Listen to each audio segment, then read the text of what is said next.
सर्वप्रथम हम लोग जयशंकर प्रसाद जी के बारे में जानते हैं। तो जयशंकर प्रसाद जी का जन्म 1889 ईस्वी माघ शुक्ल 10वीं संवत 1946 को हुआ था। और हम लोग को इस बात की जानकारी होना चाहिए कि जो हमारा जो ईस्वी सन है उसे संवत 57 साल आगे चलता है। तो अगर 1889 में 1900 मतलब 57 जोड़ देते हैं तो 1946 आता है। तो हम लोग इनका जो निधन है वह 15 नवंबर 1937 ईस्वी में हुआ था। और ये इनका जो जन्म हुआ था वाराणसी उत्तर प्रदेश में हुआ था। और इनके पिताजी का नाम देवी प्रसाद साहू था। और इनके पिताजी का मतलब दादाजी का जो नाम है वह शिवरत्न साहू था, जो तंबाकू बनाने का कारोबार करते थे, इसलिए ये सुगनी साहू के नाम से विख्यात थे। और इनकी जो शिक्षा है वह 8वीं तक हुई थी। और इनको संस्कृत, हिंदी, फारसी, उर्दू की शिक्षा घर पर जो शिक्षक नियुक्त किए गए थे उनके द्वारा दिया गया, ठीक है। और इनकी जो रचनाएं हैं ये कलाधर नाम से, इनका जो उपनाम है वह कलाधर और झारखंडी इनका उपनाम है। और इन्होंने जो रचनाएं की है वह ब्रज भाषा में सवैया छंदों की रचना की है कलाधर नाम से। और काव्य संकलन इनका है झरना 1918, आंसू 1925 और लहर 1933 ईस्वी, ठीक है। और इनकी कुछ मतलब अप्रकाशित रचनाएं हैं महाराणा का महत्व, करुणालय, प्रेम पथिक। और इन्होंने जो सबसे महत्वपूर्ण रचनाएं लिखे हैं वह कामायनी है, जो एक प्रबंध काव्य है और इसकी रचना 1936 ईस्वी में हुई थी। और इनकी जो प्रमुख नाटक है कल्याणी, परिणय, प्रायश्चित, राजश्री, विशाख, कामना, जन्मेजय का नाग यज्ञ, स्कंदगुप्त, एक घूंट, चंद्रगुप्त, ध्रुव स्वामिनी। और इनका कथा संग्रह है वह छाया है, प्रतिध्वनि है, इंद्रजाल है। और इनका जो उपन्यास है कंकाल, तितली और इरावती। और इरावती इनका एक अपूर्ण नाटक है, मतलब 1937 में इनका जब देहांत हुआ तब तक वह पूरा इसको नहीं कर सकते और वह अपूर्ण रूप से प्रकाशित हुआ। और 1940 ईस्वी में इसको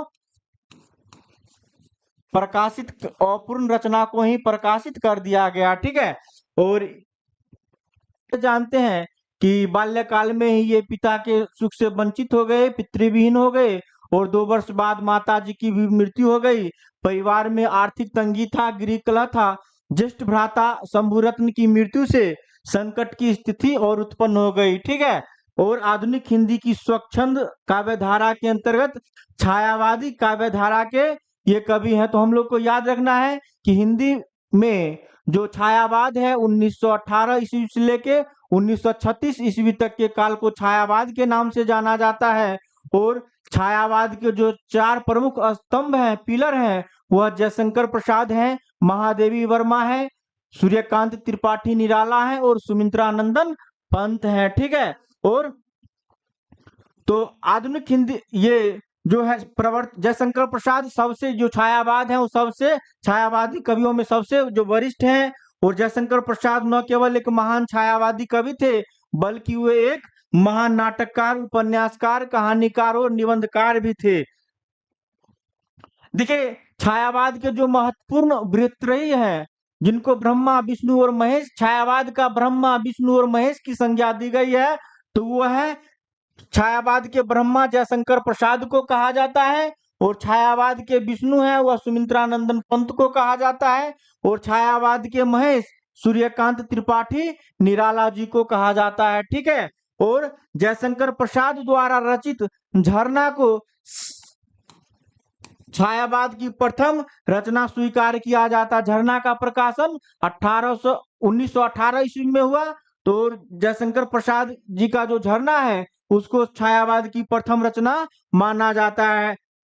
जयशंकर प्रसाद कृत आंसू 133 छंदों का एक विरह प्रधान स्मृति काव्य है। इसे हिंदी का मेघदूत कहा जाता है। तो हम लोग को याद रखना है कि हिंदी का मेघदूत किसे कहा जाता है, तो आंसू को कहा जाता है, ठीक है।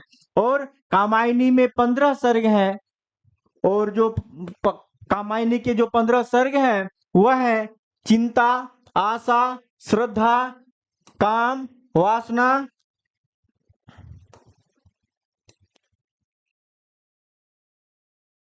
लज्जा, कर्म, ईर्ष्या, ईरा, स्वप्न, संघर्ष, निर्वेद, दर्शन, रहस्य और आनंद। तो कामायनी में 15 सर्ग हैं, जिसमें प्रमुख पात्र और उनके जो प्रतीक हैं, मनु है वह मन का प्रतीक है, श्रद्धा है वह हृदय का प्रतीक है, और ईरा है वह बुद्धि का प्रतीक है, और कुमार है वह मानव का प्रतीक है। ठीक है। आचार्य शांति प्रिय द्विवेदी ने कामायनी को छायावाद का उपनिषद माना है। तो हम लोग को याद रखना है कि आचार्य शांति प्रिय द्विवेदी ने कामायनी को छायावाद का उपनिषद माना है।